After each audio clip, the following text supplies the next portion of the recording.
अस्सलामु अलैकुम वरहमतुल्लाहि ताला वबरकातुहू। इन्नल हम्दुलिल्लाह नहमदुहू व नस्तईनुहु व नस्तगफिरुहु व नु'मिनु बिही व नतवक्कलु अलैहि व नऊज़ु बिल्लाहि मिन शुरूरि अनफुसिना व मिन सय्यिआति अअमालिना। मन यहदिहिल्लाहु फला मुदिल्ल लहु व मन युद्लिल फला हादिय लहु। எல்லாரும் சேர்ந்து சொல்லுங்க, வனஷஹது அல்லா இலாஹ இல்லல்லாஹு வஹ்தஹு லா ஷரீக லஹு வனஷஹது அன்ன முஹம்மதன் அப்துஹு வ ரசூலுஹு அம்மா பஅத். ஃபகத் क़ால அல்லாஹு தஆலா ஃபீ ஷானி ஹபீபிஹி முக்பிரன் வ ஆமிரா தஅஸீமன் வ தக்ரீமா. இன்னல்லாஹ வ மலாயிகத்தஹு யுஸல்லூன அலன் நபி யா அய்யுஹல்லதீன ஆமனூ ஸல்லூ அலைஹி வ ஸல்லிமூ தஸ்லீமா. எல்லாரும் ஸலவாத் சொல்லுமா. அல்லாஹும்ம ஸல்லி அலா சய்யிதினா முஹம்மதின் வ அலா ஆலி சய்யிதினா முஹம்மதின் வ பாரிக் வ ஸல்லிம் அலைஹி. அல்லாஹும்ம ஸல்லி அலா சய்யிதினா முஹம்மதின் வ அலா ஆலி சய்யிதினா முஹம்மதின் வ பாரிக் வ ஸல்லிம் அலைஹி. அல்லாஹும்ம ஸல்லி அலா சய்யிதினா முஹம்மதின் வ அலா ஆலி சய்யிதினா முஹம்மதின் வ பாரிக் வ ஸல்லிம் அலைஹி. கண்ணியத்திற்கும் மரியாதைக்கும் உரிய ஊர் தலைவரும் இந்த சபையின் தலைவருமாக இருக்கக்கூடிய மரியாதைக்குரிய மஹீதீன் மரைக்கார் அவர்களே, மற்றும் இங்கு வருகை தந்திருக்கக்கூடிய பள்ளிவாசலுடைய பெருந்தகையான இமாம் பெருமக்களே, ஆலிம் உலமாக்களே மற்றும் பெரியோர்களே, தாய்மார்களே, அல்லாஹ் ஜல்ல ஷானுஹு தஆலா இந்த புனிதமான ஒரு விழாவில் நம்மை கொண்டு வந்து சேர்த்தான். அந்த அல்லாஹுக்கு எல்லா புகழும். அல்ஹம்துலில்லாஹ். அல்லாஹ் வாழும் காலமெல்லாம் ஈமானோடும் தக்வாவுடனும் வாழ்ந்து அல்லாஹுவை மறுமையிலே சந்திக்கக்கூடிய நல்ல பாக்கியத்தையும் சுவனத்திலே ரசூலுல்லாஹி ஸல்லல்லாஹு அலைஹி வஸல்லம் அவர்களை சந்திக்கும் பாக்கியத்தையும் நம் அனைவருக்கும் தந்தருள் புரிவானாக. வாழும் காலமெல்லாம் உடல் ஆரோக்கியத்தோடும் இவ்வுலக செல்வங்களோடும் மரியாதையோடும் மானத்தோடும் வாழ்ந்து கண்ணியத்தோடு அல்லாஹ்வை சென்று அடைவதற்கு நம் அனைவருக்கும் அல்லாஹ் தௌஃபீக் செய்வானாக. மார்க்கத்தை கற்றறிந்து மற்றவர்களுக்கும் எடுத்து வைக்கக்கூடிய பாக்கியத்தையும் நமக்கும் நம் சந்ததிக்கும் அல்லாஹ் நசீபாக்குவானாக. அன்புமிக்க தாய்மார்களே, இன்று நிஸ்வான் மதரசா பெண்கள் மதரசாவுடைய மற்றும் அரபி மதரசாவுடைய ஆண்டு விழா நிறைவு விழாவாக இருக்கிறது. சில முக்கியமான விஷயங்களை தங்களுக்கு மத்தியில் நான் பகிர்ந்து கொள்ள ஆசைப்படுகிறேன். அன்புமிக்க பெரியோர்களே, இந்த ஃபேனை கொஞ்சம் ஊற்றிடுங்க, இந்த ஃபேனை கொஞ்சம் ஊற்றிடுங்க, ஆஃப் பண்ணிடுங்க, தேவை. இன்று லுஹருக்கு முன்னால் நம்முடைய நிஸ்வான் மதரசாவுடைய பெண்கள் மதரசாவுடைய குழந்தைகளிடத்தில் இந்த ஒரு வருடம் நீங்கள் பாடம் படித்தீர்கள், இதனால் நீங்கள் பெற்றுக்கொண்டது என்ன என்று நீங்கள் தெரிவிக்க வேண்டும். அப்படி தெரிவித்தால்தான் இந்த ஒரு வருடம் நாங்கள் இவ்வளவு முயற்சி செய்து சுமாராக மாதத்திற்கு 20,000 ரூபாய் செலவு செய்து அந்த கட்டிடத்திற்கு வாடகை கொடுக்கிறோம், உஸ்தாதுக்கு சம்பளம் கொடுக்கிறோம், இவ்வளவெல்லாம் ஏற்பாடு செய்து இந்த பிள்ளைகளுக்கு உழைத்த உழைப்பு. பெண் ஆலிமா இருக்கிறார்கள், ஆண் ஆலிம் அவர்கள் திரைக்கு பின் பாடம் நடத்துகிறார்கள், இவர்களுக்கெல்லாம் சம்பளம் கொடுக்கிறோம். இந்த உழைத்த உழைப்பு நமக்கு பிரயோஜனமாக இருக்கிறதா என்று தெரிந்து கொண்டால்தானே இந்த முயற்சியை தொடரலாம் என்று அந்த பெண்களை எல்லாம் பர்தாவோடு அமர வைத்து உங்களுடைய கருத்துக்களை தெரிவியுங்கள், இந்த ஒரு வருடத்தில் உங்களில் ஏற்பட்ட மாற்றம் என்ன என்று கேட்டோம். 11 மாணவிகள் இருந்தார்கள். அல்ஹம்துலில்லாஹ், அவங்க சொன்ன செய்தியை கேட்டவுடன் என் உள்ளுக்குள் ஆனந்த கண்ணீர் வந்தது. அல்ஹம்துலில்லாஹ், நாம் செய்த எந்த முயற்சியும் வீணாகலை. இந்த உலமாக்கள் எல்லாம் இவ்வளவு பேர் செய்த முயற்சிகளும், இவர்களுக்காக செலவழித்தவர்கள் கொடுத்த காசு பணமும், இந்த ஊர் மக்கள் கொடுத்த ஒத்துழைப்பும், சென்ற தடவை தலைவர் அவர்கள் அதிகமாக துவா செய்தார்கள் இந்த வளர்ச்சிக்காக வேண்டி, அந்த துவாக்களும் வீணாகவில்லை என்று எனக்கு தெரிந்தது. ஒவ்வொரு மாணவிகளும் சொன்ன அனைத்து விஷயங்களும் சொல்ல முடியவில்லை. அவர்கள் சொன்ன ஒரு விஷயங்களை உங்களுக்கு நான் தெரிவிக்கிறேன். ஒரு அம்மா சொன்னாங்க, ஒரு பிள்ளை சொன்னாங்க, ஹஜ்ரத் நான் இதற்கு முன்பு தொழுகையில கவனமே இல்லாமல் இருந்தேன். அம்மா தான் தொழுகு சொல்லுவாங்க, அதனால அவ்வளோவா தொழுகையில் ஒரு அக்கறை வராது.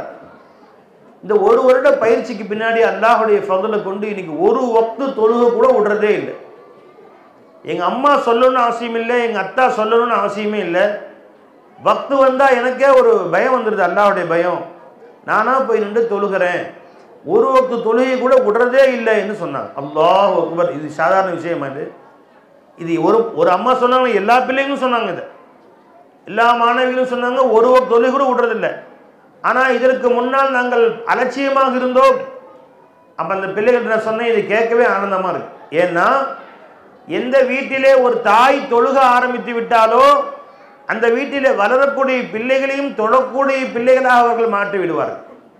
ஒரு இடத்திலே இந்த பெண்ணை நீங்கள் திருமணம் செய்து வைத்தால் செல்லக்கூடிய இடத்திலே வந்த கணவர் அவர் சரியான முறையில் தொழுபவராக இல்லை என்றாலும் மனைவி காலையிலே எழுந்து 5 மணிக்கு எழுந்து தொழக்கூடிய காட்சியை பார்த்தால் அவரும் தொழுவார். இவர்கள் அன்போடு சொல்லுவார்கள், நீங்கள் தொழுகலாம்ல, தொழுகை அல்லாஹ்வுக்கு பிரியமானதாச்சே என்று சொல்லுகிற பொழுது மற்றவர்கள் ஹஜ்ரத்துமாருடைய பயானால் திருந்தாத எத்தனையோ பேர்கள் மனைவியுடைய அன்பான அறிவுரையால் திருந்திருக்கிறார்கள்.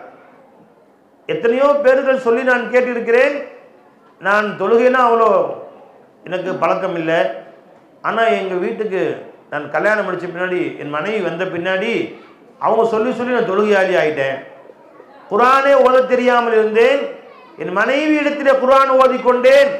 எவ்வளோ பேர் சொல்கிறாங்க. நோன்பு கூட சரியாக வைக்க மாட்டேன், என் மனைவி காலையில் எழுந்து நீங்களும் நோன்பு வைத்து பழகுங்கள் என்று சொல்லி எனக்கு இப்போ ரமலான் மாதம் 30 நாள் நோன்பு வைக்கிறேன். அப்போ ஒரு பெண் அந்த வீட்டிலே தொழுகையாளியாக மாறிவிட்டால் ஒட்டுமொத்த குடும்பத்தையும் அந்த பெண் தர்த்தீபாக மார்க்க அடிப்படையில் வளர்ப்பதற்கு காரணமாகி விடுகிறது. அப்போ அன்பர்களே, இன்னொரு குழந்தை சொன்னது உண்மையில் இன்று நடந்த செய்தியை உங்களுக்கு சொல்கிறேன். இன்று லுஹருக்கு முன்னால் அந்த பிள்ளைகளிடத்திலே நாம் கேட்டபொழுது ஒரு பிள்ளை சொல்லிச்சு, ஹஜ்ரத் இதற்கு முன்னால் நான் பிறரை பற்றி பேசுவேன், 2 தோழிகள் சேர்ந்து கொண்டால், அவங்க சொன்னதை விளக்கமாக சொல்கிறேன் உங்களுக்கு, 2 பேர் சேர்ந்து ஒருத்தரை பற்றி பற்றி பேசுவோம். எங்கள் வீட்லேயும் எல்லாம் பேசுவாங்க, சாதாரணமாக நினச்சிக்குவோம் அதை. ஆனால் இங்கே வந்த பின்னாடி தான் புறம் பேசுவதுடைய தீமை என்னவென்று எங்களுக்கு தெரிந்தது. புறம் பேசுவதால் அல்லாஹ்வும் ரசூலும் எவ்வளவு கோவப்படுகிறாங்கன்னு எனக்கு தெரிஞ்சு. இப்போ அல்லாஹ்வுடைய ஃபضலை கொண்டு நானும் யாரை பற்றியும் புறம் பேசுவதில்லை. அது மட்டுமல்லாமல் எங்கள் வீட்டிலே யாராவது யாரை பற்றியாவது பேசினால், யாராவது புறம் பேசக்கூடிய நிலை ஏற்பட்டால், இப்படியெல்லாம் நான் அடுத்தவங்களை பற்றி பேசக்கூடாது, இந்த மாதிரிலாம் நீங்கள் பேசாதீங்க என்று அவர்களை சொல்லி தடுத்து விடுகிறேன் என்று சொன்னார்.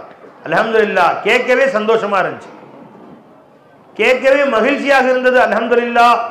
ஏனென்றால் பெருமானார் ஸல்லல்லாஹு அலைஹி வஸல்லம் அவர்கள் சொன்னார்கள், நான் உங்களிலே நரகத்திலே அதிகமான பேர்கள் பெண்களை பார்த்தேன் என்று சொன்னார்கள்.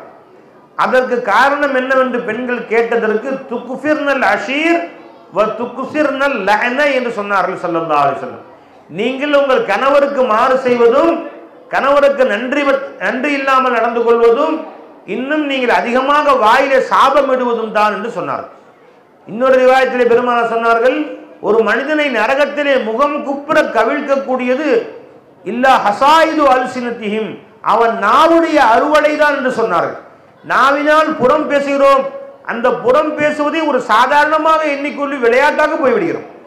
அன்பர்களே, கல்யாண வீட்டிலே 10 பேர் சேர்ந்து உட்கார்ந்தால், 100 பேர் சேர்ந்து உட்கார்ந்தால் மிதமாக பேசப்படுவது அடுத்தவர்களை பற்றி புறம் பேசுகிறார். ஏமா ஹுசைன் டீயா கொடுக்க வேணாம்ப்பா, வைப்பா, இப்போ டீ கொடுக்க வேணாம்ப்பா. ஹுசைன் என்னப்பா சத்தம் வந்துட்டு இருக்கு, நான் பயான் பேசவா வேணாமா? பேச பிள்ளைங்க உள்ள அனுப்பிச்சுடுங்க, மண்டபத்துக்கு அனுப்பிச்சுடுங்க.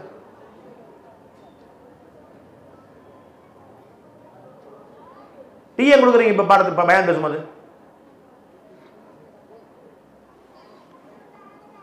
அப்ப அன்பர்களே, இல்லா ஹசாயிது அல்சினத்திஹிம், அவர்கள் நாவுடைய அறுவடைகள் தான் என்று முஹம்மது ரசூலுல்லாஹி ஸல்லல்லாஹு அலைஹி வஸல்லம் அவர்கள் சொன்னார்கள்.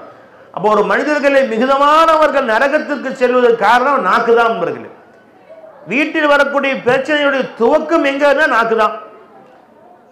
யாராவது மருமகள் மாமியை ஏதாவது சொல்லிட்டா பொறுத்துக்கிறது இல்லை, மருமகளுக்கு பொறுக்கிற சக்தி இல்லை. என்ன ஏன் அப்படி பேசு? மருமக ஏதாவது தவறி சொல்லிடுச்சுன்னா, சின்ன பிள்ளை தானே, சின்ன வயசு போனால் போதும் பொறுத்து, என்னை எப்படி சொல்லிட்டா அவ பொறுத்து கொள்ளுவலாம், மாமியை பொறுத்துக்கிறது இல்லை. அது அப்படியே 2 பேர்கிட்ட இருந்து 4 பேர்கிட்ட போகும். அப்படி என்னை அவள் சொன்னால், இவள் என்னை இப்படி சொன்னால், குடும்பமே 2ஆ பிரிஞ்சு நிற்கும். அப்போ இந்த பேச்சு இருக்க அன்பர்களே பல குடும்பங்களை பிரித்து விட்டது, பல அண்ணன் தம்பிகளை பிரித்து விட்டது இந்த வார்த்தை, பல அக்கா தங்கச்சிகளை பிரித்து விட்டது இந்த வார்த்தைகள். மனிதனை இப்படியெல்லாம் ஆக்கி நாடு நகரங்களுக்கு மத்தியிலே சண்டைகளை உண்டு பண்ணி விட்டது அன்பர்களே. அதனால்தான் பெருமானார் சொன்னாங்க ஸல்லல்லாஹு அலைஹி வஸல்லம், ஹல் யக்குபுர் ரஜுல ஃபின்னாரி இல்லா ஹசாயிது அல்சினத்திஹிம், ஒரு மனிதனை நரகத்திலே முகம் குப்புற கொண்டு போய் தள்ளக்கூடியது அவன் நாவுடைய அறுவடைகளை என்று வேறில்லை என்று பெருமானார் சொன்னாங்க ஸல்லல்லாஹு அலைஹி வஸல்லம்.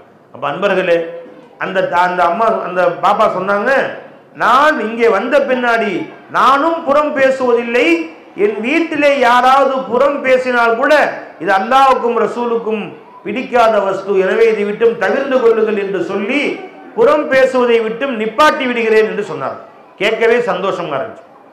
அப்புறம் ஒரு பாப்பா சொன்னாங்க, இங்கே வருவதற்கு முன்னால் குர்ஆன் ஓதுகிற பழக்கம் இல்லை, குர்ஆனை தஜ்வீது முறைப்படி எப்படி ஓத வேண்டுமோ, எங்கே நீட்ட வேண்டும், எங்கே சுருக்க வேண்டும் என்ற முறை தெரியாமல் ஓதி வந்தேன்.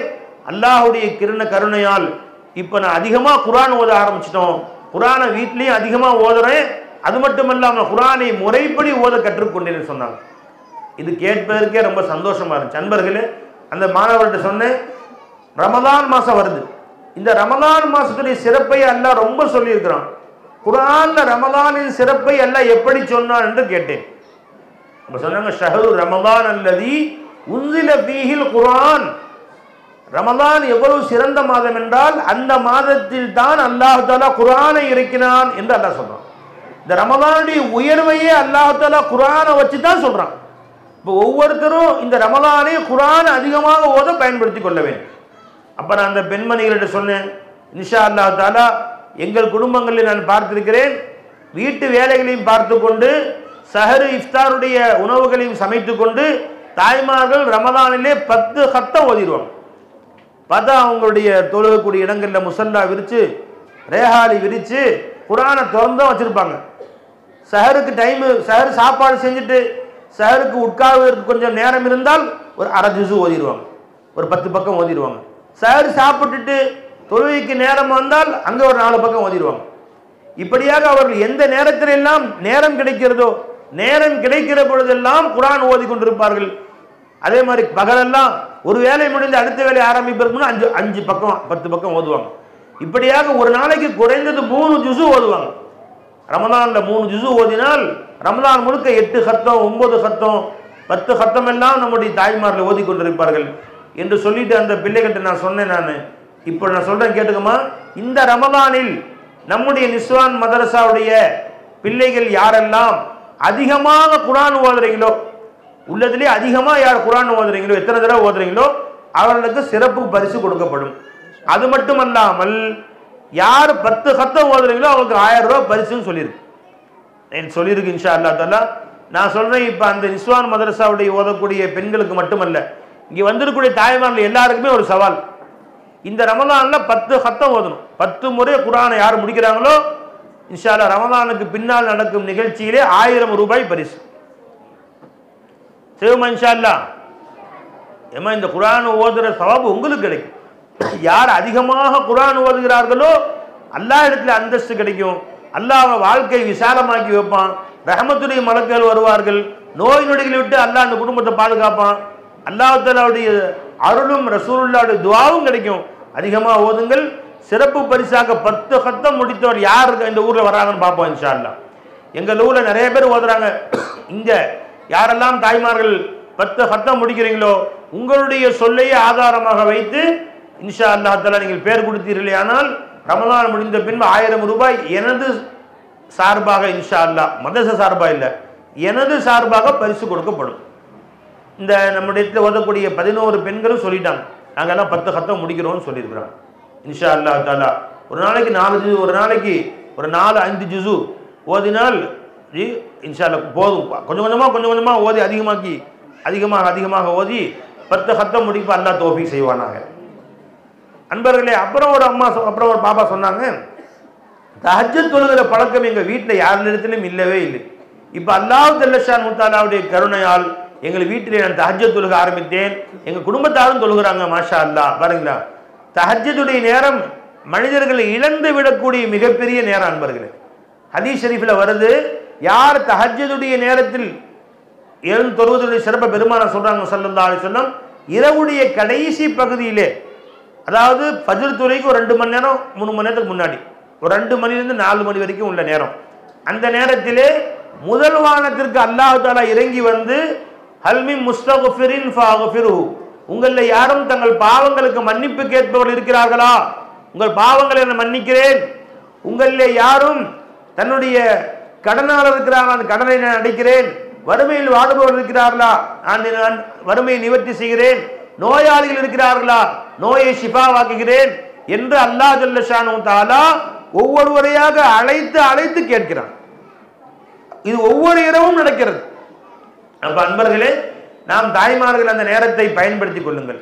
நிறைய பேர் வந்திருக்கிறீங்க இங்கே, அந்த நேரத்தை பயன்படுத்தி கொள்ளுங்கள். இன்ஷா அல்லாஹ் தஆலா உங்களுக்கு என்ன கஷ்டமாக இருந்தாலும், என்ன கவலைகளாக இருந்தாலும், அடுத்தவங்கள்ட்ட போய் சொல்லி புலம்பினால் எந்த பிரயோஜனமும் இல்லை. அல்லாஹ் வருத்தப்படுறான். தன்னுடைய குறைகளை அல்லாஹ் எனக்கு இப்படி வச்சுட்டான், அல்லாஹ் எனக்கு ஏன் தான் இப்படி வச்சான்னு தெரியல, எனக்கு ஏன் இந்த வியாதி வந்துச்சுன்னு தெரியல, என் கணவருக்கு ஏன் இப்படி கஷ்டம்னு தெரியல என்று உன் கஷ்டங்களை பிறரிடத்திலே போய் சொன்னால் அல்லாஹ் ரசூலும் வருத்தப்படுகிறார்கள். எந்த பிரயோஜனமும் இல்லை.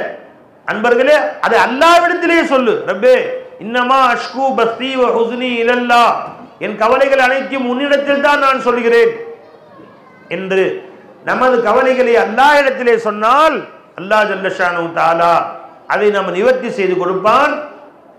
அவற்றுக்கு அல்லாஹ் ஜல்ல விடை கொடுப்பான். எத்தனையோ குறைகளை, எத்தனையோ கஷ்டங்கள் மனிதர்களுக்கு இருக்கலாம், அவற்றை நீங்கள் குறித்து வைத்துக் கொள்ளுங்கள். தஹஜ்ஜுத் நேரத்தில் இருந்து அல்லாஹ் எடுத்து கேளுங்க. குழந்தை இல்லையா? தஹஜ்ஜுதில் எந்திரிச்சு அல்லாஹ் எனக்கு குழந்தை கொடு அல்லாஹ்னு கேளுங்க, அல்லாஹ் குழந்தை கொடுப்பான். சாலிஹான திருமணம் நடக்க வேண்டுமா? உங்கள் பெண்ணுக்கும் உங்கள் ஆணுக்கும் நடக்க வேண்டுமா? உங்கள் குழந்தைகளுக்கு நடக்கணுமா? தஹஜ்ஜுதில் எந்திரிச்சு அல்லாஹ்ட்ட கண்ணீர் வடிச்சு கேளுங்க, அல்லாஹ் கொடுத்துருவான். என்ன கவலைகளோ, என்ன வேண்டுமா? வீடு வேண்டுமா? வாசல் வேண்டுமா? வேலை வேண்டுமா? உங்களுக்கு என்ன வேண்டும்? நகை வேண்டுமா? பணம் வேண்டுமா? அல்லாஹ் இடத்திலே தஹஜ்ஜுடைய நேரத்திலே கேளுங்கள்.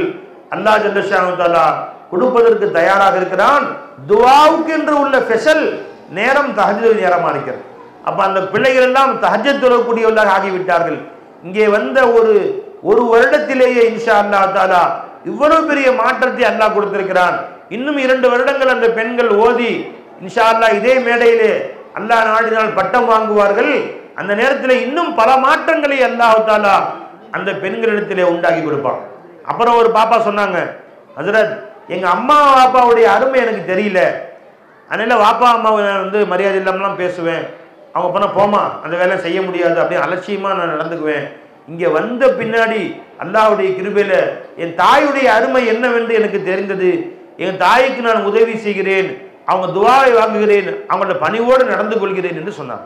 கேட்கவே சந்தோஷமா இல்லையா உங்களுக்கு? ஜி அன்பர்களே, எவ்வளவு பெரிய சந்தோஷமான வார்த்தை.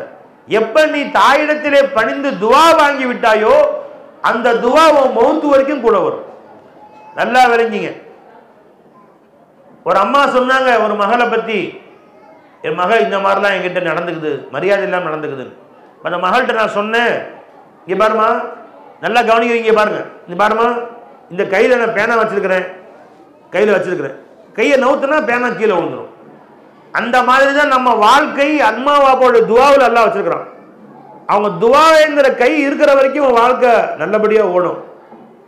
கையை நவுத்துனாங்கன்னா உன் வாழ்க்கை அதர பாதாளத்தில் விழுந்துடும்.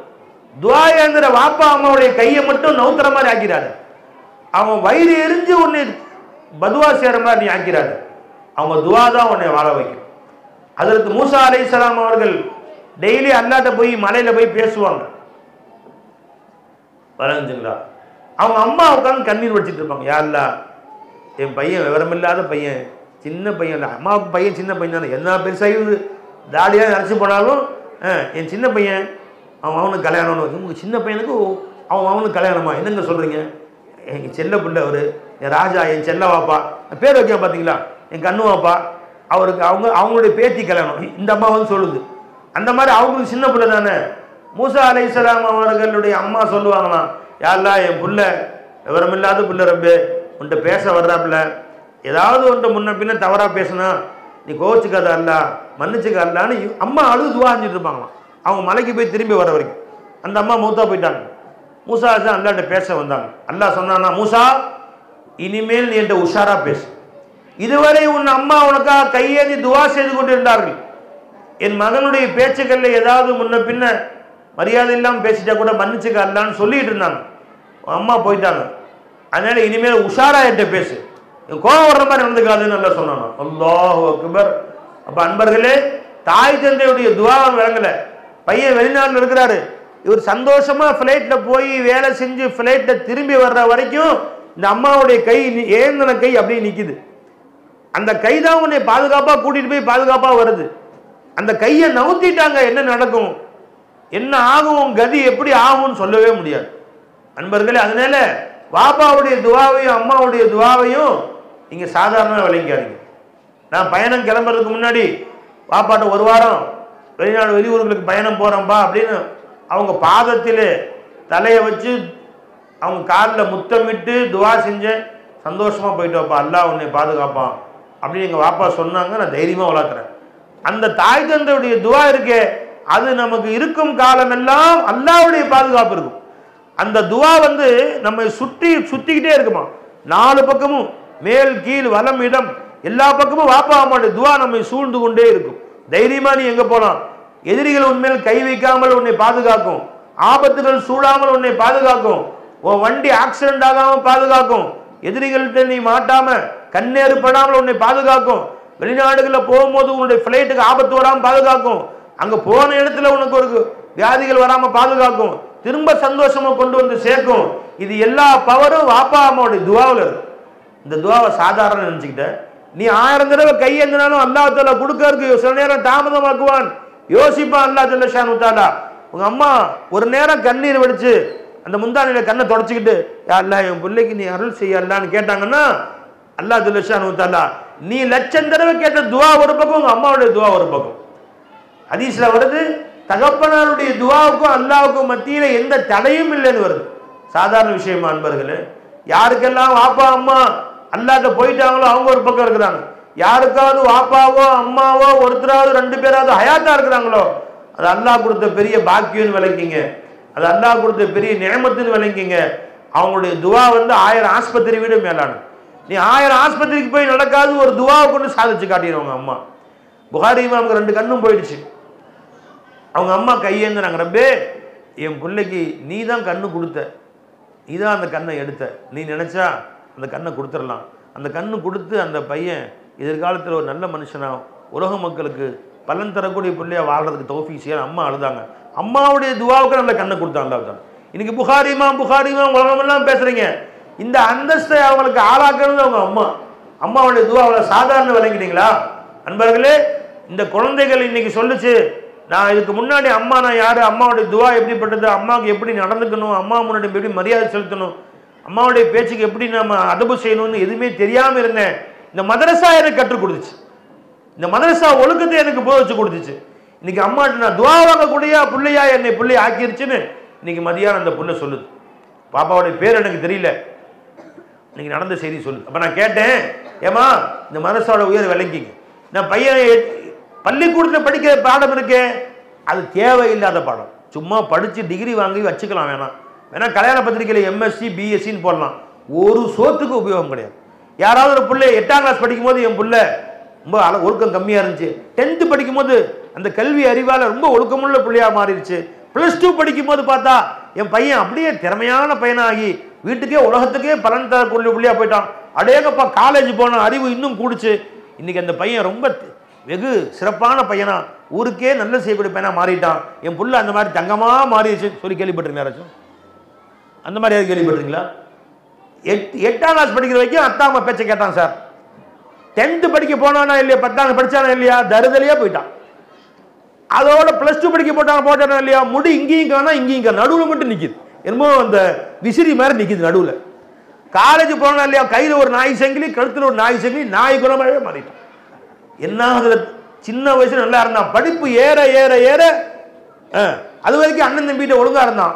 அவன் காலேஜ் போனானா இல்லையா, அண்ணன் சண்டை, தம்பிட்டு சண்டை, ஓயாத சண்டை, ஒழுங்காத சண்டை, ஆக திருத்த முடியாத கேஸ். இனிமேல் நம்ம கைமீறி போயிடுச்சு கருத்துங்கிறார். அப்ப இந்த ஸ்கூலுடைய கல்வி அவன் ஒழுக்கத்தை கொடுக்கல பாருங்க. ஏன்னா அந்த பள்ளிக்கூடத்தில் நீ எப்படி இமயமலை அளக்கிறதுன்னு சொல்லி கொடுப்பாங்க, உங்க அப்பாட்ட எப்படி நடந்துக்குன்னு சொல்லி தர மாட்டாங்க. அது குர்ஆனும் ஹதீஸும் சொல்லி தர மாட்டாங்க. கரப்பா பூச்சியின் படம் வரைந்து பாகங்களை குறி, அதுதான் சொல்லி கொடுப்பாங்க. எத்தனை கரப்பா பூச்சி பிடிச்சி வாகம் குறிச்சிட்டு இருக்கிறது? உங்க அம்மாவுடைய ஒழுக்கம் என்ன, உங்க அம்மாவுடைய துவாவுடைய பவர் என்ன, உங்க அம்மாட்ட நீ மரியாதை நடந்தா அல்லாஹ் உனக்கு என்ன கொடுப்பான், துனியாவில் என்ன கொடுப்பான், ஆகிரத்தில் என்ன கொடுப்பான், அதை ஹதீஸ் சொல்லும், குர்ஆன் சொல்லும். நீ இந்த கல்விக்கு முக்கியத்துவம் கொடுக்காம அந்த கல்விக்கு முக்கியத்துவம் கொடுக்கிற, இதை வாழ வைக்கக்கூடிய கல்வி விளைஞ்சா இல்லைங்களா? அது அந்த கல்வி அல்ல, அது சொல்லித்தராது உனக்கு. நீ அந்த கல்வி எந்த பலனும் கொடுக்காது உனக்கு. a² + b² = a + b² = a² + b² + 2ab. இது படிச்சுட்டா 10th என்ன கல்யாணம் முடிச்சு என்ன பிரயோஜனங்க? அவங்க புருஷனும் கொஞ்சம் உட்காந்து போர்டு வச்சு a² + b² போட்டு உட்காந்து போறாங்க. இதை படிச்சு கொடுக்குறான். உன் புருஷன் நடந்து கொள்ளக்கூடிய முறை என்ன சொல்லி தர மாட்டான். கல்யாணம் முடிச்சு BSc படிச்சுட்டு வரா மேக்ஸ், அவன் MSc மேக்ஸ் கல்யாணம் முடிச்சு, 2 பேரும் கணக்கு போட்டு 4 நாள் தலாக்கு வாங்கிக்கிறாங்க. 4வது நாள் தலாக்கு வாங்கி வீட்டில் உட்காந்துக்கிறாங்க. அப்ப அவன் படிச்ச கணக்கு உனக்கு எப்படி கணவன் நடந்து கொள்ள வேண்டும், கணவனுடைய அம்மாவிட்ட எப்படி நடந்து கொள்ள வேண்டும், கணவனுடைய அத்தாவிட்ட எப்படி நடந்து கொள்ள வேண்டும், உன் நாத்தனார்ட்ட எப்படி நடந்து கொள்ள வேண்டும், கணவனுடைய அண்ணன் தம்பிட்ட எப்படி நடந்து கொள்ள வேண்டும், மரியாதை என்ன, ஒழுக்கம் என்ன, அவனுக்கு ஆற்ற வேண்டிய கடமை என்ன, அவனுக்கு செய்ய வேண்டிய பெரிய வேண்டிய உரிமைகள் என்ன, அதை குர்ஆன் சொல்லும், ஹதீஸ் சொல்லும். உனக்கு உன் BSc BCom சொல்லும். உனக்கு அன்பர்களே, அந்த பள்ளிவாசல் கொண்டு போய் அங்க கொண்டு போய் சேர்க்கிற இந்த பிள்ளை நீங்க சொல்லுது, எங்க அம்மாட்ட இது வரைக்கும் நான் மரியாதை இல்லாம நடந்தேன், இங்க வந்த பின்பு உஸ்தாது எனக்கு சொல்லி கொடுத்தாங்க, குர்ஆன் சொல்லி கொடுத்துச்சு, ஹதீஸ் எனக்கு சொல்லி கொடுத்துச்சு, இன்னைக்கு அம்மாவிட்ட துஆ வாங்கக்குள்ள பிள்ளையா நான் மாறிவிட்டேன். இது இல்லைங்க மார்க்கம். இதுதாங்க இங்க சொல்லி தரக்கூடிய விஷயம். அதுக்கு தாங்க இந்த மனசா தேவை. இன்னொரு பிள்ளை சொன்னாங்க, எனக்கு ஒரு அண்ணன் இருக்கிறார், அண்ணனோட தம்பி சொன்னாங்க, ஞாபகம் இல்லை எனக்கு. அண்ணன் இருக்கிறார் டெய்லி, எனக்கு ஒரு அண்ணன் இருக்கிறார், அண்ணன் டெய்லி சண்டை போடுறதா எனக்கு வேலை. ஆனா இந்த மதரசாவுக்கு வந்த பின்பு உறவுகளுடைய அருமை எனக்கு கற்றுக் கொடுத்தார்கள், அண்ணனிடத்தில் அன்போடு நடந்து கொள்கிறேன், இன்னும் சொல்ல அண்ணனுக்கு வேண்டிய வேலைகளை கூட நான் செய்து கொள்கிறேன், துணி துவைச்சு கொடுக்கறது செஞ்சு கொடுக்குறேன், அண்ணன்ட்ட மிக அன்போடு மரியாதை நடந்து கொள்கிறேன், இந்த ஒழுக்கத்தை இந்த மதரசா தான் எனக்கு கற்றுக் கொடுத்துன்னு ஒரு பிள்ளை சொன்னாங்க. கேளுங்க, இங்கதான் உட்கார்ந்துருக்கிறாங்க, அந்த 11 மாணவிகளும் இங்கதான் உட்கார்ந்துருக்கிறாங்க. அல்லாஹு அக்பர். வலா யஸீது ஃபில் உம்ரி இல்லல் பிர்ரு வஸ்ஸிலா. ஒரு மனுஷனுக்கு நீண்ட ஆயுள் வேண்டும் உடல் ஆரோக்கியத்தோடு, ஒரு பெண்ணுக்கு நீண்ட ஆயுள் வேண்டும் உடல் ஆரோக்கியத்தோடு, காசு பணம் செல்வம் வேண்டும். இந்த 2 எதுல வச்சிருக்கான் அல்லாஹ் தஆலா? பெருமானார் சொன்னாங்க ஸல்லல்லாஹு அலைஹி வஸல்லம், உன் தாய் தந்தைக்கு நீ மரியாதை செலுத்தி துஆ வாங்குவதிலும் உன் அண்ணன் தம்பி உறவுகள்கிட்ட துஆ வாங்குவதில் தான் வைத்திருக்கிறான். வலா யஸீது ஃபில் உம்ரி இல்லல் பிர்ரு வஸ்ஸிலா. பிர்ரு என்று சொன்னால் தாய் தந்தை இடத்திலே ஒழுக்கமாக மரியாதையாக நடந்து கொள்வது, வஸ்ஸிலா என்று சொன்னால் தன் உறவுகளிடத்திலே அண்ணன் தம்பி அக்கா தங்கச்சி உறவுகள்கிட்ட சின்னம்மா பெரியம்மா உறவுகளிடத்திலே அன்போடு நடந்து கொண்டு துஆ வாங்கணும். நான் சொன்ன செய்தியெல்லாம் ஞாபகம் வச்சுக்கணும் இன்ஷா அல்லாஹ் தஆலா. நான் கேட்பேன், சொல்லணும். இந்த துஆக்கள் தான் உன்னுடைய வயதை அதிகமாக்கும், நோய் நொடியற்று நீண்ட காலம் வாழக்கூடிய நல்வாழ்க்கையை துஆவா வாங்கி கொடுக்கும்ட்டாங்க ரசூலுல்லாஹி ஸல்லல்லாஹு அலைஹி வஸல்லம். அப்ப ஒரு பாப்பா சொன்னாங்க, என் அண்ணன் தம்பிட்டு நான் சண்டை போட்டுட்டு இருப்பேன், அல்லாஹ் ஜல்ல ஷானஹு தஆலாவுடைய கிருபையால் இன்னைக்கு சண்டை போடுறதை விட்டுட்டேன், நான் அவனுக்கு உதவி செய்யக்கூடிய பிள்ளையாக்கிட்டேன். இன்ஷா அல்லாஹ் தஆலா இங்கே கற்றுக்கொண்ட இந்த ஒழுக்கம் உங்க அண்ணனிடத்திலே மட்டுமல்ல, நீங்க திருமணமாகி வெளியூரிலே செல்கிற பொழுது வெளி வீட்டிற்கு நீங்கள் செல்லுகிற பொழுது அங்கே உள்ள மக்களிடத்தில் எப்படி அன்போடு நடந்து கொள்வது, அங்கே உள்ளவர்களிடத்திலே எப்படி நடந்து கொள்ளக்கூடிய முறை என்ன, எப்படி பாசமாக பேசுவது, அவர்களுக்கு உதவி செய்வது எப்படி என்பதையும் நீங்கள் கற்றுக்கொள்வீர்கள். ஒரு நேரம் வரும், இந்த ஊரிலே அல்லாஹ் ஜல்ல ஷானு தஆலா நம்முடைய இந்த ஷம்சுல் ஆரிஃபீன் மதரசாவிலே ஓதிய பெண்ணா கண்ணை மூடி நீங்க கல்யாணம் முடிக்கலாங்க, அந்த மாதிரி ஒழுக்கமான பெண்கள் உங்களுக்கு கிடைக்க மாட்டாங்க என்று தேடி தேடி வரக்கூடிய காலம் இந்த ஊரிலே வரும் இன்ஷா அல்லாஹ் தஆலா. அந்த பெண்கள் சொன்ன செய்திகள் எல்லாம் நம்ம கண்களிலே கண்ணீரை வரவழைக்கக்கூடியதாக அவ்வளவு ஆச்சரியமா இருந்துச்சு. ஒரு பாப்பா சொன்னாங்க, ஜி ஹஜ்ரத், நான் இது வரைக்கும் எங்கள் வீட்டில் சாப்பிடும் போது டிவி பார்த்துட்டு அந்த மாதிரி அலட்சியமாக சாப்பிடுவோம். ஆனால் இப்போ சாப்பிட உட்கார்ந்த உடனேயே இந்த சாப்பாட்டை எங்களுக்கு கொடுத்தவன் யாரும் இல்லை. என்ன மெதுவாக சொல்றீங்க? இந்த தண்ணீரை எங்களுக்கு கொடுத்தவன் யாரும் இல்லை, அல்லாஹ் தான் இந்த தண்ணி எங்களுக்கு கொடுத்தான் என்று நானும் சொல்லுகிறேன். நான் சொல்வதை கேட்டு எங்கள் வீட்டில் எல்லாரும் சொல்ல ஆரம்பிச்சிட்டாங்க. இன்னைக்கு சாப்பாடு வந்தோன்னா அல்லாஹ்வுடைய நினைவோடு சாப்பிட்றோம்னு சொன்னாங்க. இந்த கரியை எங்களுக்கு கொடுத்தவன் யாரும் இல்லை. இன்னும் சத்தமா சொல்லுங்களேன், பெண்கள் சத்தமே சொல்ல மாட்டாங்க. இந்த மீனை எங்களுக்கு கொடுத்தவன் யாரும் இல்லை, சாப்பிட கை கொடுத்தவன் யாருமே இல்லை, அல்லாஹ் தவிர யாரும் கொடுக்கல. சாப்பிடுவதற்கு நாக்கை கொடுத்தவன் யாரும் இல்லை, சுவைப்பதற்கு நாவிலே அந்த சுவைகளை வைத்தவன் யாரும் இல்லை, மெல்லுவதற்கு பல்லை கொடுத்தவன் யாரும் இல்லை, இந்த உணவை தயாரிப்பதற்கு அறிவை கொடுத்தவன் யாரும் இல்லை, உணவை தயாரிப்பதற்கு அம்மாவுக்கு கை கால்களை சலாமத்தா கொடுத்தவன் யாரும் இல்லை, பாப்பாவை சலாமத்தா கை காலை வச்சு வெளிநாட்டு சம்பாதிப்பு காசு அனுப்பிதான் உணவு சாப்பிட்டோம், அப்படி பாப்பாவை சலாமத்தா வைத்திருப்பவன் யாரும் இல்லை. இவ்வளவும் சாப்பிடுமோ சொல்லி அந்த குழந்தைக்கு சாப்பிடுச்சுன்னு சொன்னா அந்த வீட்டில் எவ்வளவு ரஹமத் இருக்கும் பாருங்க, அந்த வீட்டில் எவ்வளவு அல்லாஹ்வுடைய கருணை இருக்கும் பார்த்தீங்களா. அந்த வீடே அவுலியாக்கள் வாழக்கூடிய ஊடாயிருங்க. ஒரு பக்கம் டிவி ஓடுது, ஒரு பக்கம் சினிமா பாட்டு ஓடுது, ஒரு பக்கம் வேற ஓடிட்டு இருக்கு, ஒரு பக்கம் சண்டை ஓடிட்டு இருக்கு, உட்காந்து சாப்பிட்றாங்க. இன்னொரு மாணவி சொன்னார்கள், ஹசரத் நான் சினிமா பாட்டுலாம் கேட்குற பழக்கம் இருக்கு. அவங்க வெக்கம் இல்லாமல் சொல்றாங்க, உண்மையை சொல்லணும் என்ன வெக்கப்பட வேண்டியிருக்கு. அதனால என் நாட்கள் எப்போ பார்த்தாலும் அல்லாஹ் அக்பர் ஏதாவது சினிமா பாட்டு புது லேட்டஸ்ட் பாட்டு ஏதாவது ஓடிக்கிட்டே இருக்கும். சும்மா இருக்கும்போது அந்த பாட்டை படிச்சுக்கிட்டே இருக்கும். இன்றைக்கு அல்லாஹ்வுடைய ஃபضலை கொண்டு என் கையில் தஸ்பீஹ் பண்ணி எந்நேரமும் என் வாயில் லா இலாஹ இல்லல்லாஹ் தான் ஓடிட்டே இருக்கும். லா இலாஹ இல்லல்லாஹும் அல்லாஹ் அல்லாஹ் திக்ரும் ஸலவாத்தும் தான் ஓதிக்கொண்டிருக்கிறது என் கையிலே. அங்கே பாருங்க 11 பிள்ளைங்க உட்கார்ந்துருக்காங்க. அவங்க பழக்கப்பட்ட பழக்கம் என்ன தெரியுமா, எப்போவுமே தஸ்பீஹ் பண்ணி கையில் இருக்கும். இந்த தஸ்பீஹ் பண்ணி என்றதுக்கு மட்டும் இல்லை, it is not only counter, it is already it is a reminder. இது அதாவது நமக்கு இது கவுண்ட் என்றதுக்கு மட்டும் இல்லை, நினைவுறுத்தக்கூடியதாக ஆயிருக்கு. இப்போ நான் ஏதாவது பேசிட்டு இருந்தேன், கையில் இருக்குதா லா இலாஹ இல்லல்லாஹ் லா இலாஹ இல்லல்லாஹ் லா இலாஹ இல்லல்லாஹ் ஸல்லல்லாஹு அலைஹி வஸல்லம் ஸல்லல்லாஹு அலைஹி வஸல்லம் ஸல்லல்லாஹு அலைஹி வஸல்லம். நாம அல்லாஹ் மறந்தாலும் நமக்கு ரிமைண்ட் பண்ணி விட்டுருது, ஞாபகப்படுத்தி விட்டுருது. அலைஞ்சா இல்லைங்களா? ஒரு காலத்திலே எல்லார் கையில் தஸ்பீஹ் பண்ணி இருக்கும். வீட்டில் போனால் தாய்மார்கள், வெளியில் வந்தால் ஆண்கள் கையில் தஸ்பீஹ் பண்ணி தொங்கும். பள்ளிவாசல் வரக்கூடிய எல்லாரும் தஸ்பீஹ் பண்ணி கையில் தொங்கும். நீ தஸ்பீஹ் பண்ணி கையில் வச்சிருக்கிறத கேவலம் நினைக்கிறான். கையில் ஃபோன் வச்சிருந்தா அது ஸ்டைலில் நினைக்கிறான். ஃபோன் சின்னதாட்டி பெருசாகிட்டே போகுது, இப்போ பெருசு விளைஞ்சிக்கலாம். ஒரு முந்தியெல்லாம் சின்னதாட்டி கொஞ்சம் பெருசாகிட்டே போகுது. எவ்வளோ பெரிய ஃபோன் வச்சிருக்கோமோ அவ்வளோ பெரிய மரியாதை. வீட்டில் சின்ன டிவி இருந்தால் இவ்வளோ தான் நான் வீட்டில் நீங்கள் கொஞ்சம் கஷ்டப்பட்ட குடும்பமாகணும், இன்னும் கொஞ்சம் பெருசான பரவாயில்ல நடுத்தர குடும்பம், பெரிய செவரு பெருசு இருந்தால் பெரிய குடும்பம். அப்போ நீங்கள் டிவி வச்சு சின்ன குடும்பமா பெரிய குடும்பமா, சின்ன டிவி இருந்தால் சின்ன குடும்பமா, நடுத்தரமான டிவி இருந்தால் கை அளவு இருந்தால் நடுத்தர குடும்பம். இந்த இருந்து அந்தான பெருசு வரைக்கும் சினிமா தேட்டர் மாதிரி இருந்தால் நேராக அப்படியே கிளியர், அப்படியே நேரடியாக நரகத்தோடு ஒரு தொடர்பு இருக்குது அவங்களுக்கு. நரகம் தானே. அதனால இவங்க பெரிய குடும்பம். ஏதோ சொல்கிறீங்க பெரிய டிவி இருக்கு இல்லையா, நல்ல பெரிய ஊர்லேயே பெரிய குடும்பங்க பாருங்க, அத்தே பெருசு, நல்ல வேலை அப்படியே இந்த தெரு முளையில மாட்டி விட்டுருந்தோம் பெருசு. இவங்க தான் ஊர்லேயே பெரிய குடும்பம். அப்போ டிவி வச்சு இன்னைக்கு அப்ப அன்பர்களே, ஒருத்தவங்க சொன்னாங்க, எப்பவுமே என் நாவிலே சினிமா பாடல்கள் ஓடிக்கொண்டிருக்கும், இன்று என்னுடைய நாவிலே அல்லாஹ்வுடைய திக்ர் தான் காலையிலிருந்து மாலை வரை ஓடிக்கொண்டிருக்கிறது. அல்லாஹ் அல்லாஹ் திக்ரு, ஸலவாத், இஸ்திக்ஃபார். அவங்களுடைய அந்த அம்மா, அந்த பிள்ளையுடைய பாப்பா யாருன்னு தெரியல, சீதேவிகள் அம்மா யாருன்னு எனக்கு தெரியாது.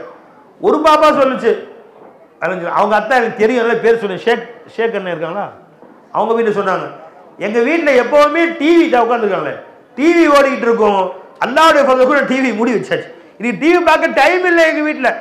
ஷேக்கர் கேட்டு இப்படி சொன்னாங்களே, ஆமா ஹஜ்ரத், நான் தெருவிலிருந்து வரும்போதே எங்க வீட்டில் டிவி சத்தமா வச்சு பாட்டு ஓடிக்கிட்டு இருக்கும், இன்னைக்கு டிவி சத்தமே காணோம், வந்தா பிள்ளைங்க ஒன்று குர்ஆன் ஓதிக்கிட்டு இருக்குதுங்க, திக்ரு செஞ்சு தஸ்பீஹ் வச்சு திக்ரு செஞ்சுக்கிட்டு இருக்குதுங்க, அல்லது வந்து ஏதாவது எழுதிட்டு இருக்கு, அன்னைக்கு பாடம் கொடுத்துருப்பாங்க உஸ்தாதிபி, அந்த பாடத்தை எழுதிட்டு இருக்கு, குர்ஆன் ஆயத்தையும் தர்ஜுமா எழுதிட்டு இருக்குதுங்க. அல்லாஹ்வுடைய ஃபضல் எனக்கே ஆச்சரியமா இருக்குது. இது இந்த மதரசாவுடைய சிறப்பு தான் அந்த அண்ணன் சொல்றாங்க. இன்ஷா அல்லாஹ் தஆலா நான் பயான் முடிச்ச பின்னாடி இங்க ஓதக்கூடிய குழந்தைகளுடைய தந்தைமார்கள் இருப்பாங்க. யாராச்சும் யாரா இருக்கீங்க? ஷேக்கர்னு வேற யார் பிள்ளைங்க ஓதுற கை தூக்கும் பார்ப்போம். ஃபாரூக் மன், நீங்க வந்து 2 நிமிஷம் இங்க சொல்லணும், என் பிள்ளைங்கள்ட்ட என்ன மாற்றம் ஏற்பட்டுச்சு. ஏன்னா அம்மா தாய்மார்கள் எல்லாம் இருக்கிறாங்க, அவங்க மேடைக்கு வந்து சொல்ல முடியாது. அதனால இங்க உட்கார்ந்து இருக்கிற தந்தைமார்கள் வந்து சொல்லுங்க, என் வீட்டில் என்ன மாற்றங்கள் வந்துச்சுன்னு சொல்லுங்க இன்ஷா அல்லாஹ். இன்றைக்கு ஒரு பெண்ணுடைய ஒரு பாப்பாவுடைய அம்மா வந்திருந்தாங்க. அந்த அம்மாட்ட கேட்டேன், நீங்க சொல்லுமா உங்க பிள்ளைகள் என்ன மாற்றம் வந்துச்சுமான்னு கேட்டேன்.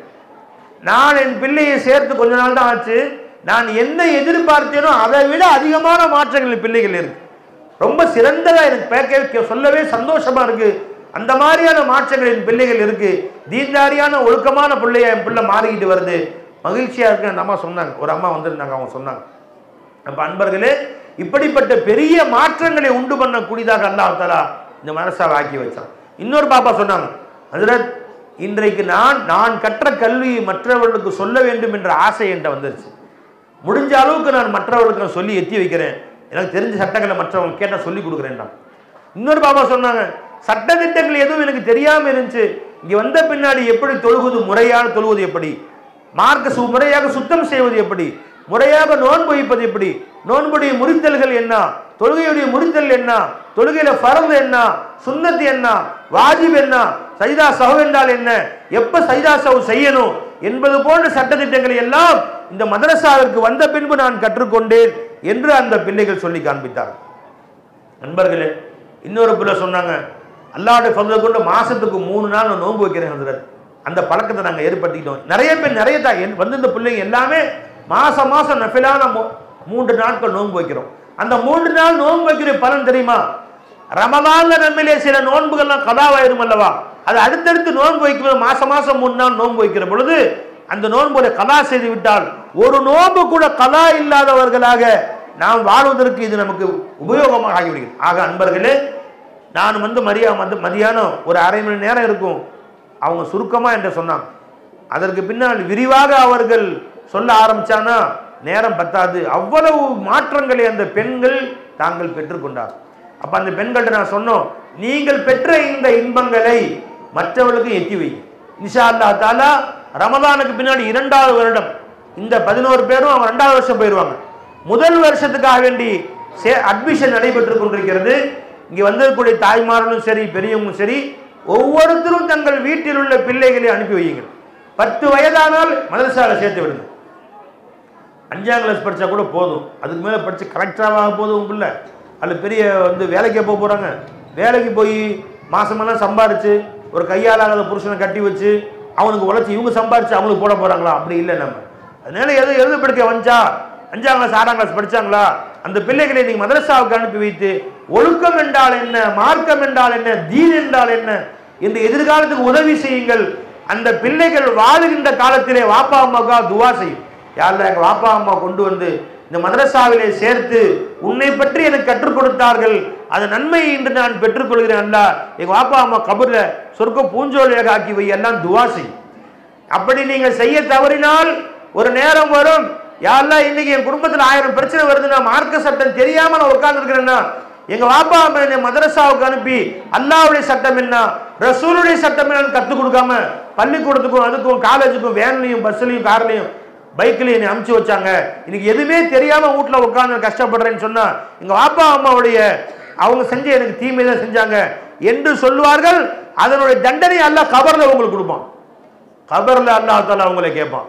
எதற்காக அன்பாக சொல்லிக் கொள்கிறேன், ஒவ்வொரு தாய்மார்களும் இன்னும் சொல்ல போனால் ஹஜ்ரத் அவர்கள் எப்படி ஏற்பாடு செஞ்சிருக்கிறாங்க இந்த மதரசாவுடைய நிர்வாகிகள் என்று சொன்னால், பள்ளிக்கூடம் செல்லுகிறார்கள் சில பேர் ஃபர்து வாஜிப்னு நினைச்சுக்கிட்டு போறாங்க, போயிட்டு போட்டோம், சாயந்தரம் 5 மணிக்கு பள்ளிக்கூடம் விட்ட உடனே வந்துடலாம், 5 மணிலிருந்து 7 மணி வரையிலேயும் 2 மணி நேரம் வந்து மார்க்கத்தை படித்துக் கொள்ளலாம். அப்படியும் ஒரு செட்டு இருக்கிறார்கள், அந்த மாதிரி படித்துக் கொள்வதற்கும் ஏற்பாடு செய்திருக்கிறார். எனவே நமது வீட்டு பிள்ளைகள் அனைத்து பேர்களும் மார்க்கத்தை கற்றுக்கொள்பவர்கள் ஆக வேண்டும். இன்னும் மேலையாக திருமணம் முடித்தவர்கள் நானும் ஆலிமாவாக ஆக வேண்டும், மார்க்கம் கற்றுக்கொள்ள வேண்டும் என்று ஆசைப்பட்டால் நீங்களும் வரலாம். 1 வருட கோர்ஸ் இருக்குது, 3 வருஷம் கோர்ஸ் இருக்குது. நீங்களும் வந்து உங்களுக்கு என்ற நேரத்தை ஒதுக்கி அந்த நேரத்தில் எனக்கு படித்துக் கொடுங்கள் என்று கேட்டுக்கொண்டு வந்து கற்றுக்கொள்ளலாம். காலையிலே 9 மணியிலிருந்து 1 மணி வரை உள்ள ஒரு நேரம், மதியானம் 5 சாயந்தரம் 5 மணியிலிருந்து 7 மணி வரை உள்ள அந்த நேரம், 2 நேரத்தில் எந்த நேரம் உங்களுக்கு பொருத்தமாக இருக்குமோ அந்த நேரத்திலே வந்து கற்றுக்கொள்ளுங்கள். ஆக அன்பர்களே, இந்த மதரசாவை அல்லாஹ் நமக்கு ஒரு பெரிய நியமத்தாக கொடுத்திருக்கிறான். இன்ஷா அல்லாஹ் ஒரு 200-300 பிள்ளைகளை இங்கே ஓதி வெளியே வந்தார்களே, ஆனால் அப்ப அந்த ஊர்ல எவ்வளவு பெரிய மாற்றம் வரும் யோசிச்சு பாருங்க. இந்த பெண்கள் சொன்ன இந்த செய்திகள் எல்லாம் ஒவ்வொரு வீட்டிலும் ஏற்பட்டால் அந்த வீடுகள் எவ்வளவு பெரிய ஒரு சொர்க்க பூஞ்சோலியாக இருக்கும் என்று யோசிச்சு பாருங்க. அல்லாஹ் தஆலா அந்த மாதிரி மாற்றத்தை நம்முடைய ஊர் மக்கள் அனைவருக்கும் அல்லாஹ் தஆலா கொடுப்பானாக. சென்ற முறையே நம் தலைவர் அவர்கள் வற்புறுத்தி நம்ம இடத்திலே சொன்னார்கள், இந்த மதரசாவுடைய உயர்வை பற்றி சொல்லி எல்லோரும் இதன் வளர்ச்சியிலே பங்கெடுத்துக் கொள்ள வேண்டும் என்று சொன்னார்கள். வரக்கூடிய ரமலானிலே ஒவ்வொரு வீட்டினர்களும் உங்களிடத்தே நாங்கள் வந்து கேட்க வேண்டிய அவசியம் இல்லை, நீங்களே எவ்வளவு இந்த மதரசாவுக்கு கொடுக்க வேண்டுமோ மாசம் நான் 500 ரூபாய் தர்றேன் ஹஜ்ரத், நான் 1000 ரூபாய் தர்றேன். ஏன்னா மதரசாவில் எவ்வளோ வேலைகள், ஒரு மாசத்துக்கு சுமாராக 80,000 ரூபாய் செலவு பண்றாங்க. பெண்கள் மதரசாவுக்குரிய வாடகை, ஆண்கள் மதரசாவுக்குரிய வாடகை என்றெல்லாம் 2-3 உஸ்தாதுமார்களுக்கு சம்பளம் என்றெல்லாம் கொடுத்து சாப்பாட்டு செலவு, அந்த 10 மாணவர்களுக்கு 3 நேரம் சாப்பாட்டு செலவு என்று 80,000 செலவு பண்ணுகிறார்கள். வரக்கூடிய வருடங்களிலே மாதம் 1 லட்சம் 1.5 லட்சம் அது அதிகமாகுவதற்குண்டான வாய்ப்புகள் இருக்கிறது. எனவே ஒவ்வொரு வீட்டிலையும் உங்களால் முடிஞ்சது கொடுங்க, அதிகப்படியாக வேணாம். 100 ரூபா முடியுமா அதில் நான் 100 ரூபா தரேன், நீங்களே தேடி கொண்டு வந்து நிர்வாகிகள்கிட்ட கொடுங்க. நான் 500 ரூபா தரேன், 1000 ரூபா தரேன் ஹஜ்ரத், நான் ஒரு அரிசி மூட்டைக்கு 1500 ரூபா காசு தரேன் ஹஜ்ரத் கொடுங்க. அதனுடைய பலனை நீங்க பாருங்க. மாசத்துக்கு 50,000 செலவுகிறார்கள். சில பேர் மருத்துவ செலவு பண்றாங்க. வருஷத்துக்கு ஹஜ்ரத் 4 லட்சம் 5 லட்சம் குடும்பத்தாருடைய ஒட்டுமொத்த மருத்துவ செலவுன்னு சொல்றாங்க. அந்த செலவெல்லாம் இல்லாம அல்லாஹ் தஆலா ஆக்குவான். நீங்கள் எந்த பணத்தை இந்த மார்க்க கல்வி வளர்ப்பதற்காக வேண்டிய அல்லாஹ்வுக்காக நீங்க தைரியமா முன் வந்து நீங்கள் கொடுக்குறீங்களோ, அல்லாஹ் ஜல்ல ஷானு தஆலா அதை உங்களுக்கு ஏற்படக்கூடிய பெரிய செலவுகளை வராம அல்லாஹ் தஆலா காப்பாத்திடுவான். 1 ரூபா கொடுத்தா 1000 ரூபா அல்லாஹ் காப்பாத்துவான். நீ 1000 ரூபா கொடுத்தா 1 லட்சம் ரூபா அல்லாஹ் தஆலா காப்பாத்துவான். நீ 1 லட்சம் ரூபா கொடுத்தா 10 லட்சம் ரூபா உனக்கு ஏற்படாம அல்லாஹ் ஜல்ல ஷானு காப்பாத்துவான். எவ்வளவு பெரிய வியாதிகள் இன்னைக்கு 50 லட்சம் செலவாகும், 40 லட்சம் செலவாகும் என்றெல்லாம் பெரிய பெரிய வியாதிகள் மனுஷனுக்கு வருது. அவ்வளவு செலவு பண்ணி கூட காப்பாற்ற முடியல ஹஜ்ரத், போயிட்டாருன்னு சொல்றாங்க இன்னைக்கு. அந்த மாதிரி எல்லாம் இல்லாமல் அல்லாஹ் தஆலா இந்த காசு, இங்க கொடுக்கக்கூடிய காசு உங்களை காப்பாற்றும். உங்க ஊருக்கு தான் நீங்க கொடுக்குறீங்க, எங்க ஊர்ல உள்ள மதரசாவுக்கு நான் கேட்கல. அந்த காசு திரும்பி உங்க வீட்டுக்கு தான் வருது. உங்க பிள்ளைகள் தான் மாணிக்கங்களாகி உங்க வீட்டுக்கு தான் வர்றாங்க. எங்க ஊர் மதரசாவுக்கு நான் திருப்பூர்ல மதரசா நடத்துறேன், அந்த மதரசாவுக்கு உங்கள்கிட்ட நான் கேட்கல. உங்க ஊர் மதரசாவுக்கு நீங்க கொடுங்க. ஒவ்வொருத்தரும் சந்தா கொடுங்க. அதே மாதிரி ரமலானிலே ஜகாத்து கொடுப்பீங்க. அந்த ஜகாத்துடைய காசுகளை கூட ஜகாத் என்று பெயர் கொடுத்து அதற்கு பில்லு வாங்கிங்க. ஏனென்றால் ஜகாத்துடைய காசுகளை ஏழை மாணவர்கள் உணவுக்காக செலவு செய்யலாம். புரிஞ்சுங்களா? 10-15 மாணவர்களுக்கு 3 நேரம் உணவு கொடுக்க வேண்டிய தேவை இருக்கிறது. அதனால இன்ஷா அல்லாஹ் தஆலா நான் ஜகாத்துடைய அந்த ஃபண்டை கொடுக்குறேன் ஹஜ்ரத். எவ்வளவு இருக்குமோ, தாய்மார்களுக்கு நிறைய பேர் இருக்கிறீங்க, நகை இருந்தால் கட்டாயமா ஜகாத்து கடமையாயிரும். 10 பவுனுக்கு மேல 11 பவுனுக்கு மேல நகை வைத்திருந்தால் அந்த நகையை மதிப்பிட்டு அதில் 1000 ரூபாய்க்கு 250 ரூபா, 100 ரூபாய்க்கு 2 ரூபா 50 காசு, 40 ரூபாய்க்கு 1 ரூபா என்று கணக்கு வைத்து 40,000 ரூபாய் வந்தால் 1000 ரூபாய், 4 லட்சம் ரூபாய் நகையுடைய மதிப்பு இருந்துச்சுன்னு சொன்னா எவ்வளவு கொடுக்கணும்? 10,000 ரூபா. 4 லட்சம் 10,000 ரூபா, 10,000 ரூபாய் ஜகாத்து கொடுக்கணும். இந்த மாதிரி கணக்கு போட்டு ஜகாத்து கொடுத்துருங்க. யார் கணக்கு போட்டு ஜகாத்தை கொடுத்து விடுகிறார்களோ அந்த நகையையும் நகையை அணிந்தவர்களையும் பாதுகாப்பது அல்லாஹ்வுடைய பொறுப்பு. ஜகாத்து கொடுக்கலன்னு சொன்னா அந்த நகையை வித்து நீ செலவு பண்ற மாதிரி அல்லாஹ் ஆக்குவான். அந்த நகை உனக்கு இன்னைக்கு இல்லாட்டி நாளைக்கு உபயோகப்படாததாக ஆயிரும். அல்லாஹ் நம்ம அனைவரையும் பாதுகாப்பானாக. அதனால தாய்மார்களும் ஜகாத்து கொடுங்கள். இந்த ஜகாத்துடைய பணத்தை கொண்டு வந்து இந்த மதரசாவுடைய நிர்வாகிகள்கிட்ட கொடுத்து பில்லு வாங்கிங்க. ஜகாத் என்று பெயர் கொடுத்து கொடுங்க. அன்பளிப்புகளை அன்பளிப்புன்னு சொல்லுங்க, ஜகாத்தை ஜகாத் என்று சொல்லி பில்லு வாங்கி கொள்ளுங்கள். அல்லாஹ் ஜல்ல ஷானு தஆலா உங்களுடைய வாழ்க்கையை சிறப்பானதாக அல்லாஹ் தஆலா ஆக்குவான். இன்ஷா அல்லாஹ் வரக்கூடிய வருடங்களிலேயும் கூட நிறைய மாணவர்களை அரபி மதரசாவிலே சேர்க்க இருக்கிறார்கள். இந்த வருஷம் 8 பேர் இருக்கிறாங்க, அடுத்த வருஷம் ஒரு 10 பேர் சேர்க்க இருக்கிறார்கள். ஒரு 20 மாணவர்கள் வருவார்கள். ஒவ்வொரு வீட்டிலும் நீங்கள் உணவுகளையும் ஏற்பாடு செய்யுங்கள். அல்லாஹ்வுடைய ஃபضலை கொண்டு காரைக்காலில் இதே பேரில் ஷம்சுல் ஆரிஃபீன் என்ற பெயரிலே ஒரு மதரசா நடைபெறுகிறது. 20-25 மாணவர்கள் ஓதுகிறார்கள். டெய்லி மதியானம் எல்லாரும் ஒவ்வொரு வீட்லேயும் சாப்பாடு கொடுத்துட்றாங்க. நாங்கள் 5 பேர் 6 பேர் சாப்பிட்றோம் ஹசரத், ஒரு புடி சோறு எக்ஸ்ட்ரா போட்டால் என்ன குறைஞ்சி போயிட போதா என்று சொல்லி டிஃபன் கொடுத்துட்றாங்க. இப்போ நீங்கள் கேட்கலாம், ஹசரத் நாங்கள் கொடுக்கறதுலாம் சில பேர் தாய்மார் தயாராக இருக்கிறோம், ஆனால் நாங்கள் பார்த்தா மாதம் 2 நாள் வெளியூர் போவோம், எங்களை 2 நாள் உடம்பு சரியாமல் சோறாக்க மாட்டோம். கவலையே பட வேண்டாம், அது எல்லார் வீட்லையும் நடக்கிறது தான். அந்த மாதிரி காலையிலே ஃபோன் பண்ண ஹசரத் இன்றைக்கி கொஞ்சம் வேலையாக இருக்குது, இன்றைக்கி சாப்பாடு தரலன்னு சொல்லியதுக்கு சந்தோஷம், பிரச்சனையே இல்லை. சில பேர் அதை காரணமாக சொல்லுகிறார்கள், நான் சாப்பாடு தர தயாராக இருக்கேன் ஹசரத், ஆனால் மாதம் 2 நாள் நாங்கள் வெளியூர் போவோம், கல்யாணம் காட்சின்னு நாங்கள் போயிடுவோம், வாரத்தை ஞாயிற்றுக்கிழமை வீட்டில் இருக்க மாட்டோம், அன்றைக்கி சோறு கொடுக்க முடியாது. கவலையே பட வேண்டாம், நீங்கள் என்றைக்கு முடியுமோ அன்றைக்கு சோறு கொடுங்கள். என்றைக்கு முடியவில்லை என்று சொன்னால் அதற்கு இன்னைக்கு காலையில் நாங்கள் காலையில் 7 மணிக்கு ஃபோன் அடிச்சு இன்றைக்கி மதியானம் நாங்கள் வெளியூர் போகிறது இருக்குது, அதனால் சாப்பாடு கொடுக்க முடியாது அப்படின்னு சொல்லிடுங்க. அல்ஹம்துலில்லாஹ், நிச்சயமாக ஒவ்வொருத்தரும் பங்கெடுத்துக் கொள்ளுங்கள். அந்த உணவு உங்களுடைய வாழ்க்கையை பாதுகாக்கும். அல்லாஹ் நம்ம எல்லாருக்கும் ரஹமத் செய்வானாக. எல்லாருமே இங்கே வந்திருக்கக்கூடியவர்கள் அந்த உணவுக்காக வேண்டியும் மற்ற உஸ்தாதிபீருடைய வளர்ச்சிக்காக வேண்டியும் நீங்கள் பங்கெடுத்துக் கொள்ளுங்கள். அல்லாஹ் ஜல்லஷானு ரஹமத் செய்வான். அல்லாஹ் தஆலா இந்த மதரசாவை கியாமத் நாள் வரைக்கும் நடக்கக்கூடிய மதரசாவாக ஆக்கி அருள் புரிவானாக. இந்த மதரசாவிலே ஓதக்கூடிய மாணவிகளை அல்லாஹ் தஆலா இருலோக வாழ்க்கை சிறப்பாக ஆக்கி அருள் புரிவானாக. அல்லாஹ் தஆலா இந்த மதரசாவுக்கு யாரெல்லாம் உதவி செய்கிறார்களோ அவர்களுக்கு என்ன கொடுத்தாலும் அதற்கு ஒன்றுக்கு பல லட்சமாக அல்லாஹ் ஜல்லஷானு தஆலா கொடுத்து அருள் புரிவானாக. வாஹிரு தஅவானா அல்ஹம்துலில்லாஹி ரப்பில் ஆலமீன். அஸ்ஸலாமு அலைக்கும் வரஹ்மத்துல்லாஹி வபரகாத்துஹு.